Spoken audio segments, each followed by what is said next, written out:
Hello viewers, how are you all doing today? Welcome to my channel. My name is Anazuos Clothing and Fashion Home.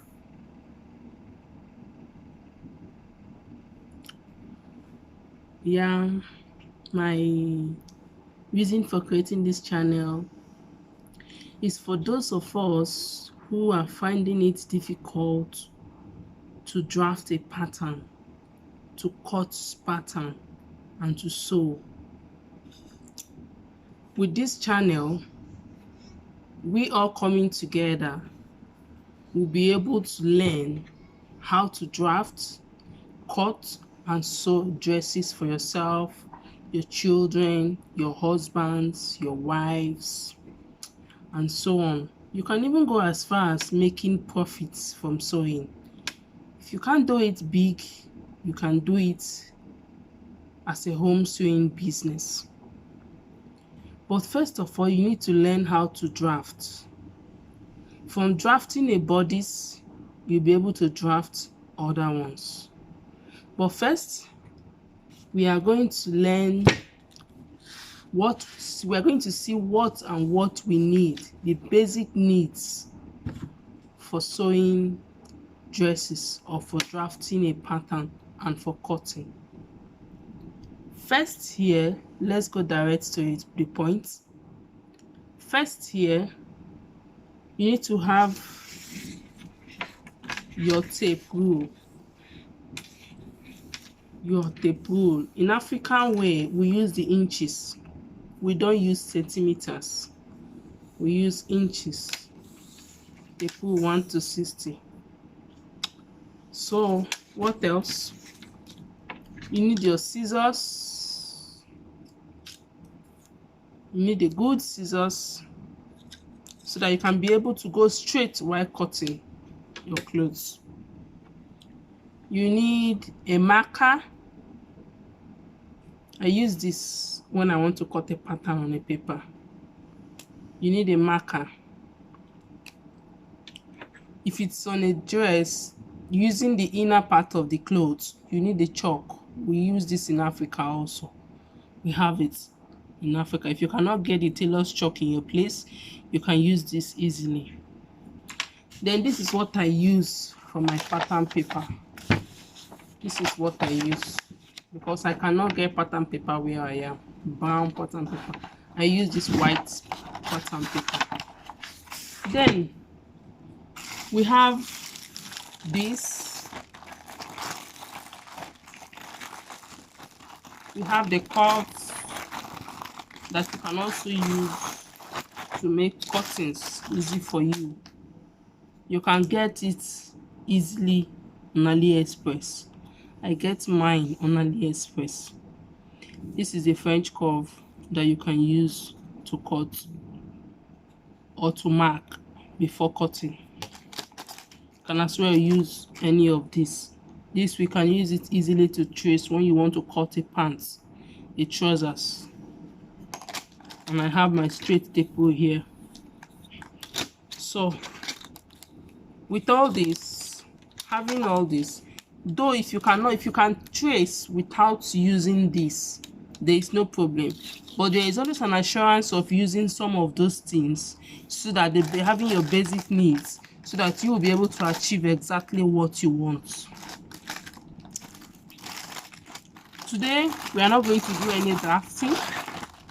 We are not going to do any cutting. Neither are we going to do any sewing. We are just going to we're just going to show you that we have this channel to be able to help us build our self-esteem, to be able to help us create what we have been waiting for long. For long, I've seen people who has the desire to want to sew, who have the desire to make a nice dress for themselves, but then they are not able to do so because they couldn't meet up or they don't have time for it. But with this channel, when you are there, when you see the channel, when you see the video, you will be able to just click on it, take a cloth and start tracing practice makes perfect. I too learn from somewhere, and I learn from someone too. So from there, you'll be able to learn to draft for yourself. My first lesson is going to be drafting a pattern for a little girl. You're going to start from drafting patterns for your babies. When you want to make a dress for your babies, you feel like you love these clothes, you bought them, or you go on AliExpress, you saw some nice dresses, but you like them. When you order them, they come to you, they bring them to you, it becomes something else. It is not exactly what you saw in the picture. You can make it yourself. Yes, you can make it. Everybody should be bold. When you have that boldness in you, that courage, that determination in you, you will be able to do what you want. Determination comes first when it comes to learning a trade or learning any kind of handworks also, or crafts. Let's put it that way, learning crafts. When you want to learn craft, you need to be determined. When you are determined, you'll be able to push forward. When you push forward, you'll be able to focus. When you focus, you'll be able to achieve what you want. So you need to do all this. You need to start from somewhere. You need to plan. When you plan on giving us time, giving out your time to learn this, I bet you at the end of the day, you are going to achieve what you want exactly.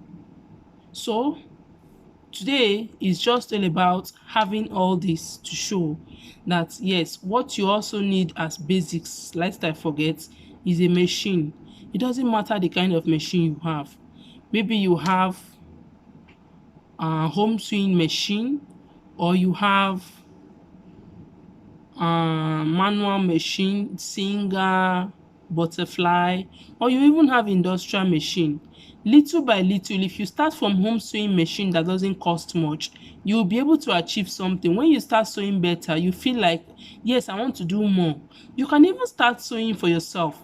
After sewing for yourself and your family, you see how good it is. You mustn't go to a store to learn. If you see how good it is, you can start sewing for someone. You can start sewing for businesses. You can become a business owner. Little, you get somewhere. As a mother, I don't depend on other incomes. You depend on what you can do. You depend on what your hands find to do. You can use it to make a living. Home sewing business is worth it. Whether you're a father, whether you're a mother, whether you are single ones who just finished school, you can learn it. You can use it for yourself, your families, and for money. If you can use it for yourself, your families, then you will not need to start going to pay money outside to people who will want to sew for you so that you'll be able to pay them again. Start looking for money to pay them after buying materials. All you need to do is just buy the material, get a machine, get a tape, scissors, marker, or chalk, and here you go. You just mark everything, cut it off, and go to the machine. But one thing I want us to know is this. When you want to cut, you need to be sure of what you mark. You always need to be sure of the allowance that you keep, because without keeping allowance, you will sew something and that it will not enter you, something that won't enter you. So now, the next thing I'm going to show us is, because we are going to apply these principles when we are cutting the bodies for the next program. I'm going to show us what we need, the measurements that we need, that we need to make, necessary measurements, or the basic measurements of a bodice. Or let me put it this way, all the measurements you need in order to achieve what you want to cut. So now I just have to cut a little part of this pattern paper. Now,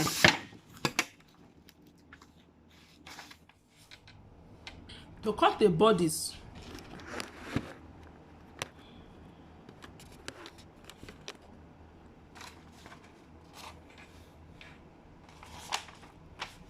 To cut a bodice, the first thing we need to cut a bodice is the half length. When you say half length is from the shoulder of the child to half where you want the bodice to get to. We call it half length. Half length. After measuring the half length, normally from age 0 to 6 years old or 0 to 10 years old, you use from 6, 7, 8 to 12. Then at the age of 10, from 10 above, you start using 12 to 15. Then, after measuring the half length, the next thing you are going to do is measure the shoulder. Your shoulder is this point to this point. Yes, I'm giving you the simple and basic things that we need to use while cutting a bodice. You're going to measure from the shoulder to the shoulder here, from one shoulder to the other. Then the minimum shoulder you should have with children, it has to do with 8. The minimum shoulder is 8. Upwards, down to 15, 16, 17, 18. Some people's shoulder are also 19. Depend on how big the person is, how fat the person is. So now for children that we're talking about, it has to be from 8, 9, 10, 11. From age 0 to age 5 is from 8 to 11. Now, that shoulder shouldn't start from, the lights from the window. It shouldn't start from here, but rather you check where your armhole is. Directly, you measure it. You measure it like this. It should be here. It should be somewhere here. Then when it's here, you measure from this point to the point here too. So you get, here we said you're going to measure your shoulder. Now, the next thing you are going to measure is your bust. The child's bust. Where is your bust? The bust is exactly at the round of the chest after your armhole downward. It shouldn't be here. It shouldn't be here. But you check the exact bust of the child. So it's going to be round of the bust. Then, after measuring the bust, whatever you have from the bust is what you want to use to cut. You are going to cut it, add an additional inches to it that we will use for the sewing, either the zip allowance, the sewing allowance, and so on, or the folding allowance.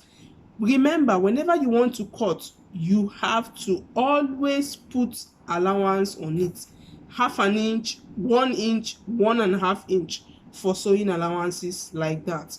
Then after the bust, the next thing you measure for the child, because when you measure the bust, it's the armhole.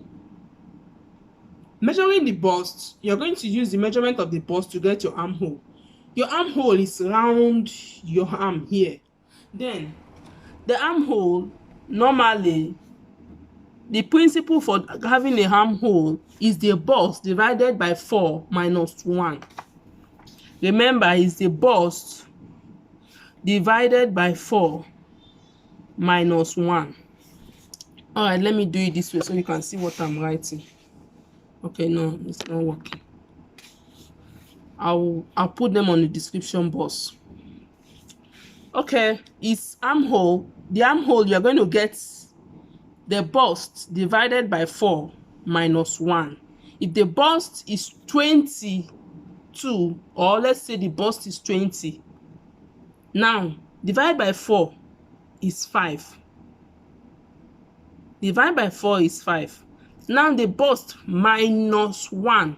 Divide by 4 is 5. 5 minus 1. You have 4. So the bust of that child is going to be 4.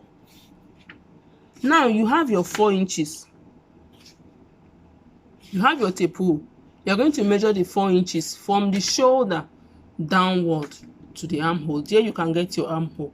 That is always the principle for having a armhole, an accurate armhole. Then also, the next thing you are going to measure is the sleeve length of the child. If that child needs a sleeve, you measure from the shoulder to the point you want the sleeve to get to, either here, or the elbow, depends, or the length to the wrist. Then you measure your sleeve length. After measuring your sleeve length, you measure the circumference of the sleeve. If the measurement is going to end at the elbow, allora, sleeve length, then circumference. The circumference of your sleeve length is the round of where your sleeves is going to end. Remember also, it is also good to measure the both hands. Why? Because everybody's both hands are not equal. Sometimes you notice that some people sew clothes, after measuring one hand, measure the second hand, one hand becomes shorter than the other. So what do we do then? We have to measure the both hands. Most especially that should be used while measuring the long sleeve. Then after measuring this, the sleeve length and the circumference of the sleeve, the next thing you measure is, if you measure where the bust, the shoulder of the half length, the shoulder to the half length, from the half length you measure downwards to where you want the dress to get to, either on the knee or down to the floor. If you want it to the floor, then what you do, you use your tape rule. It's either you measure one from here, put it here, measure downwards to see where it gets to, or you measure from number 1 to where your half length is, you stop and you start from 1 again if it will be hard for you to calculate. But if it won't be hard for you to calculate, just put the tape rule here, measure it here, continue. Then when you want to cut, you subtract the half length from the full length. So just in case you don't want to measure half length, full length, and so on, or the skirt length, just measure full length. Just measure full length. When you measure full length, then you will have to use your own brain to calculate it, your own calculation. You have to subtract the upper one from the down part, depending on how you want it. Remember also, if it is not just the bodice, you want a straight gown for a child, you have to measure the hips. You have to measure the hips. Measuring the hips will give you a different number. Don't just use the number of the bust to measure the hips. Some children are 1 inch higher than the bust. Some are the same, some are not. So always measure the hips. When you measure the hips, you also have another measurement. You measure the tummy.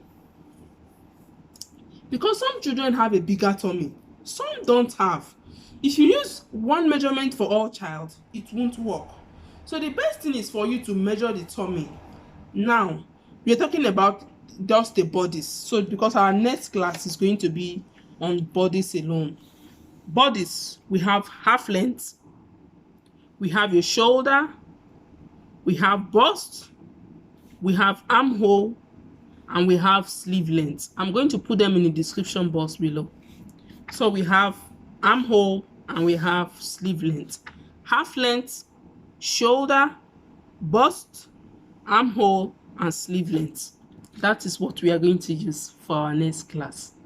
Thank you very much. Here again, my name is Anazwa's Fashion Home. My little girl is here. Okay. Please like, share, and subscribe. Press the notification button so you can always get notified whenever I post any new lessons. With this, we can continue to learn, we can continue to grow in our society. We can continue to help our family members. Please like, comment below. I want to see your comments. Always tell me what you want us to do next. I'll be happy to do it for everyone. I'll be happy to bring it up. Always write a comment and also let me know what else you want us to do for our next class. And that will also be great because I know someone out there is going to achieve something from this. So then I want you to please like, share, subscribe, and press notification bell so that you can get notified anytime I post. Thank you very much. Love you all from Pat's Fashion Home. Bye bye.